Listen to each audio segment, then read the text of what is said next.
Pro-repeal campaigner Keishia Taylor celebrating. Charles McQuillan, Getty Images. The Eighth Amendment to Ireland's constitution is one of the most draconian abortion restrictions in the developed world. Irish voters just voted to repeal it. While votes are still being counted as of Saturday morning, two exit polls showed a huge margin, roughly 70-30, in favor of repeal. Though exit polls are not always accurate, it is widely seen as implausible they could miss by enough for the amendment to stay in place. A leading anti-repeal group, Save the Eight, has conceded defeat, and Irish politicians are already discussing next steps for moving to a legal abortion regime. The vote, held on Friday, is a historic victory for Irish feminists, who had been campaigning for the amendment's repeal ever since it was passed in 1983. Pro-repeal sentiment was especially strong among young and urban voters, suggesting that a new left-leaning and secular majority had supplanted the more conservative Catholic older generation. The Catholic Church's influence over Irish politics has been in decline for years now, owing in part to a series of sexual assault and child abuse scandals. This referendum shows that a new secular Ireland is here to stay. The biggest change now versus 1983 is the collapse of the Roman Catholic cultural grip across broad swaths of the population, says Niamh Hardman, a political scientist at University College Dublin. It's important to note that repeal does not mean abortion will automatically become legal. In order for that to happen, Ireland's Parliament will have to pass a law repealing the country's statutory ban on abortion, which exists separately from the constitutional one, and set up a new system for regulated abortion. Irish Prime Minister Leo Varadkar, who campaigned for repeal, has already released a draft bill that would remove all restrictions on abortions for the first 12 weeks of pregnancy, and permit it afterward only under specific circumstances, if the mother's health were in danger, for example. These rules sound restrictive by U.S. standards, but they are roughly in line with regulations across the European Union. The new rules would be substantially more liberal than current Irish law, which only permits abortion if failing to do so would cause the mother to die. In the wake of the referendum's victory, Varadkar's bill is widely expected to pass, meaning that Irish women, and Ireland as a whole, are about to enter a brand new political era. Ireland's journey on abortion, explained. Abortion has been illegal in Ireland since at least 1861, when a ban was imposed by British authorities, and remained illegal after Ireland became independent in the early 20th century. But Ireland only took the extreme step of putting an abortion ban in the constitution in 1983, a reaction to the gains of the feminist movement both in Ireland and the broader Anglophone world. In 1973, Ireland's Supreme Court ruled that the country's ban on contraception was unconstitutional and that it violated citizens' right to privacy. In the U.S., a similar court ruling on contraception, Griswold v. Connecticut, laid the groundwork for Roe v. Wade, which coincidentally also came down in 1973.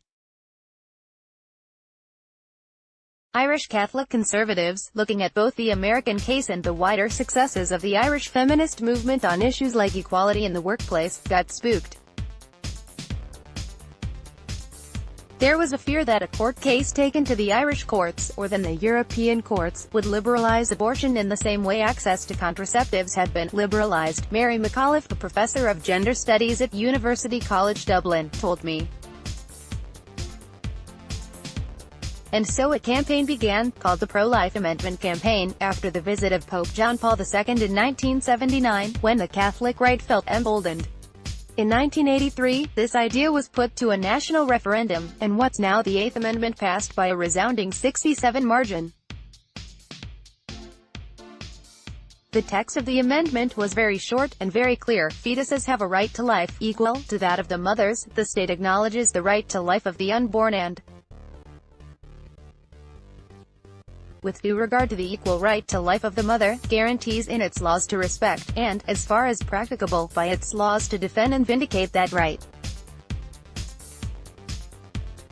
The result was that Ireland was locked into a draconian abortion prohibition, one that could not constitutionally allow exceptions for rape or even the health of the mother. The only conceivable exception under the text of the Eighth was if the mother's very life were at clear and imminent risk. This strict regulation had a number of unintended consequences. For one, Irish women began flying to Britain, and, in smaller numbers, other EU countries, to get abortions. Between 1980 and 2016, roughly 170,000 Irish women traveled abroad to get an abortion. The total population of Ireland today is a little under 5 million. At the same time, Irish society changed dramatically. The influence of the Catholic Church waned significantly, while women made major gains. Ireland has one of the highest rates of women with college degrees in Europe. In this new Ireland, the Eighth Amendment was on less sure footing. Ireland really is, for the most part, a secular state. McAuliffe says, "There's a new generation of women, and men, who are very much influenced by ideas of equality, of feminism." The catalyst for a renewed abortion fight was, by all accounts, the tragic 2012 death of a woman named Savita Halappanavar. Halappanavar, a patient in Galway Hospital, was 17 weeks pregnant when she began to suffer serious back pains. Doctors determined that miscarriage was unavoidable, and that the process of miscarriage could lead to a dangerous infection.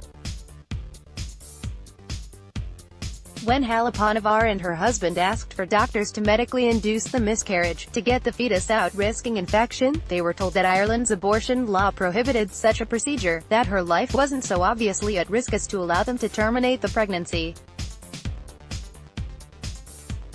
There was no abortion, and Halappanavar died from sepsis. Official investigation into her death, released in 2013, concluded that the strict nature of Ireland's abortion law had, in fact, played some role in tying the doctor's hands. It suggested that Ireland's parliament at least consider changing the legal code, and even enacting constitutional change to prevent this from happening.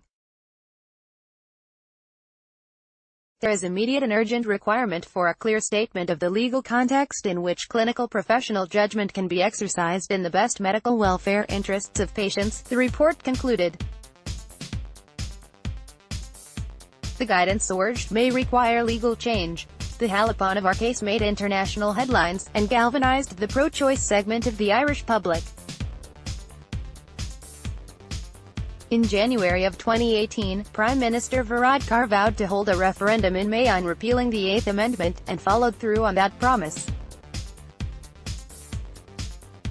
Saturday's results were the culmination of this long process of social change, with the new Ireland triumphing over the old.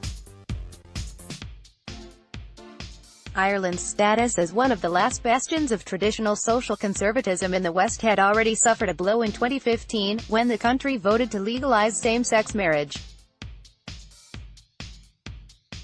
The repeal of the Eighth Amendment might well be the nail in its coffin.